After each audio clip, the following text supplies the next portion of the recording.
Welcome to our channel. Today we have a tricky expression that many people do wrong. Let's find out together. So the question is, 3 power 3 divides by 3 times 0 equals. Now we know that every number power of 0 equals 1.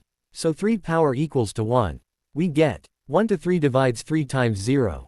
So 1 minus 3 equals minus 2. Divides by 3. We can written as 2 upon 3 times 0 equals 0.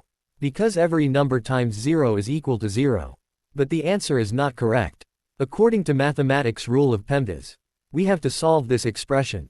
First parentheses, then exponential, multiplication, division, addition, and then last subtraction. Here we have an exponent to solve. So 3 power 0 gives us 1. Now we have negative 3 divides by 3 times 0. According to PEMDAS rule, here we solve left to right.